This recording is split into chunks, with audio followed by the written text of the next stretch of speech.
بسم اللہ الرحمن الرحیم۔ شروع کرتی ہوں اللہ کے پاک نام سے جو بڑا مہربان نہایت رحم والا ہے۔ السلام علیکم، welcome to my YouTube channel Kahani point. تمام ویڈیو اپڈیٹس کے لیے کہانی پوائنٹ کو سبسکرائب کر کے بیل نوٹیفیکیشن کو آن کرتے ہیں۔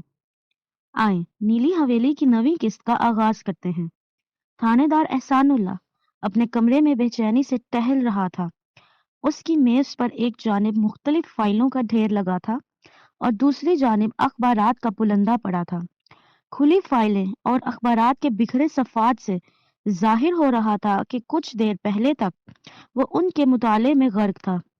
کمرے میں چکر کاٹتے کاٹتے تھوڑی تھوڑی دیر بعد وہ رک کر اچٹتی نظر میز پر ڈالتا اور پھر ٹہلنا شروع ہو جاتا۔ تمام اخبارات روشن نگر میں وارث اور اکرم کی ہولناک موت کی خبروں اور اس کے حدود میں آنے والے دوسرے دیہاتوں میں ہونے والی پر اسرار وارداتوں سے بھرے پڑے تھے، جسے لے کر اس کے دل میں بہت سے وسوسے پل رہے تھے۔ حکومت اور اس کے اپنے محکمے کی جانب سے اس پر بے پناہ دباؤ تھا، لیکن اسے ایسے محسوس ہوتا تھا جیسے کسی نے اس کے ہاتھ پاؤں باندھ رکھے ہیں اور وہ بس تماشا دیکھ سکتا ہے، عملی طور پر کچھ نہیں کر سکتا۔ روشن نگر تھانے میں اس کی تعیناتی کو زیادہ عرصہ نہیں گزرا تھا۔ جب سے وہ یہاں آیا تھا اس نے سکھ کا سانس نہیں لیا تھا۔ اس علاقے کے زیادہ تر افراد روزگار کے سلسلے میں بیرون ممالک مقیم تھے، اس لیے مالی لحاظ سے خوشحالی تھی۔ گاؤں پھیلتے پھیلتے اب قصبے کی شکل اختیار کرتا جا رہا تھا۔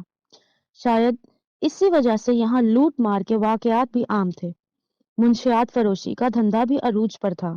روشن نگر اور اس کے نواحی علاقوں میں بچوں کے اغوا کی وارداتیں بھی تسلسل سے جاری تھیں، اور رہی صحیح کسر تو اکرم اور وارث کے قتل نے نکال دی تھی۔ نیلی حویلی کا خوف الگ سے کسی بلیک ہول کی طرح لوگوں کو اپنے دامن میں نگلنے میں مصروف تھا۔ ایسے لگتا تھا جیسے گاؤں کے باسی ایک عجیب سے عذاب میں مبتلا ہیں۔ تھانے دار احسان اللہ تھانے کی حدود میں ماضی میں رونما ہوئے جرائم کی وارداتوں کی فائلیں اس لیے پڑھ رہا تھا کہ اصل صورتحال کو سمجھنے میں آسانی رہے، لیکن اسے ناکامی کا منہ دیکھنا پڑا تھا۔ اس سے پہلے اس تھانے میں تعینات اسٹیشن انچارج نے کسی بھی کیس کے حل میں دلچسپی نہیں لی تھی، اس لیے تمام فائلیں ادھوری تھیں۔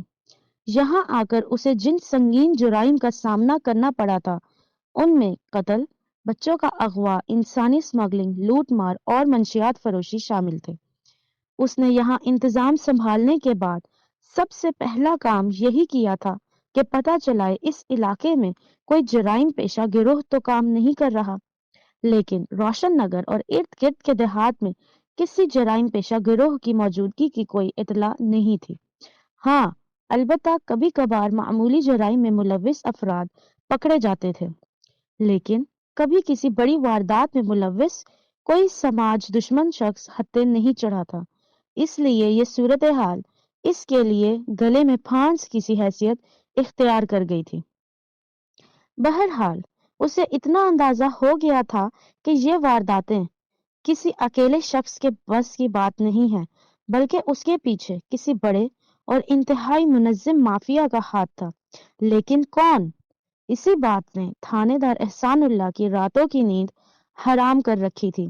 بظاہر علاقے میں کوئی بھی ایسا نہیں تھا جس پر وہ شک کر سکے۔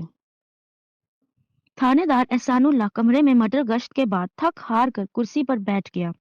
سوچوں اور فکروں کے بوجھ نے اسے نڈھال کر دیا تھا۔ اکرم اور وارث کے واقعے کو 4 روز گزر چکے تھے۔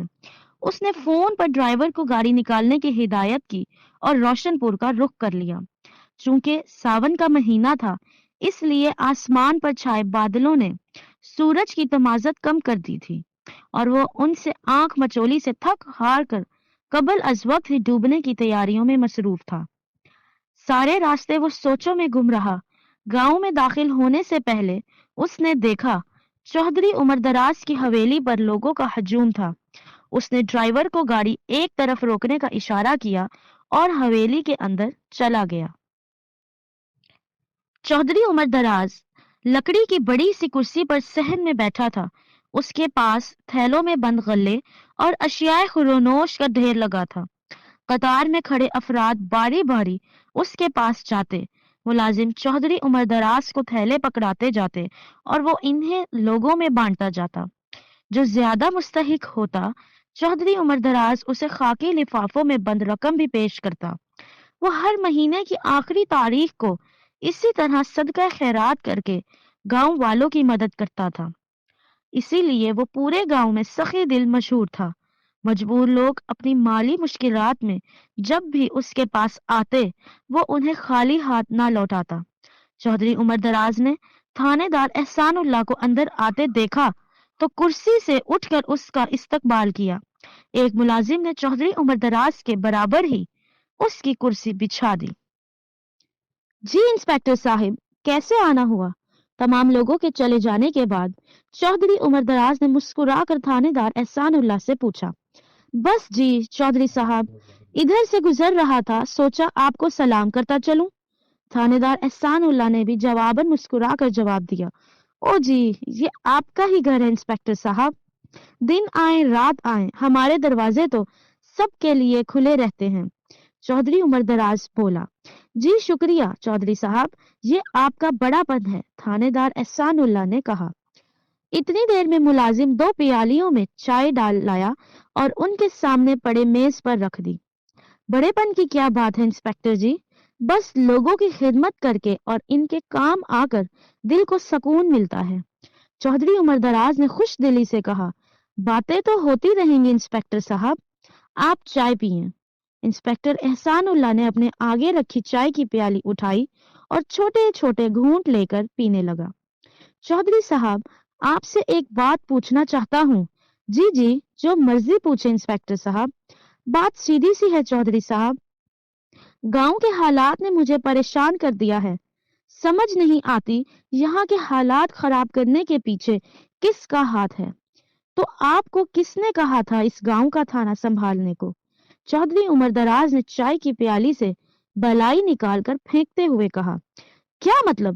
تھانے دار احسان اللہ نے چونک کر پوچھا۔ مطلب یہ کہ جب آپ نے ہی پریشان ہو جانا ہے تو ہمارا اور گاؤں والوں کا تو اللہ ہی حافظ ہے۔ چودھری عمر دراز نے ہنستے ہوئے کہا تو اس کے ملازم بھی مسکرانے لگے۔ تھانے دار احسان اللہ کو اپنی بات پر شرمندگی محسوس ہونے لگی۔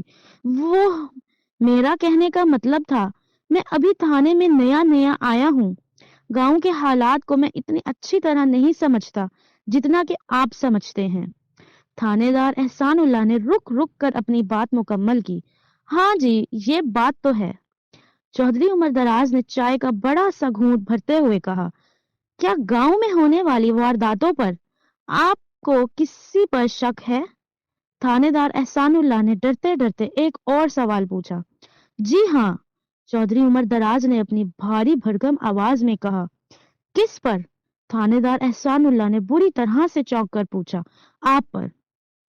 چودھری عمر دراز نے کہا تو تھانے دار احسان اللہ اس کا منہ دیکھنے لگا۔ اس کے چہرے کے تاثرات دیکھ کر چودھری عمر دراز نے زوردار کہکا لگایا۔ اس کام میں اس کے ملازموں نے بھی اس کا بھرپور ساتھ دیا۔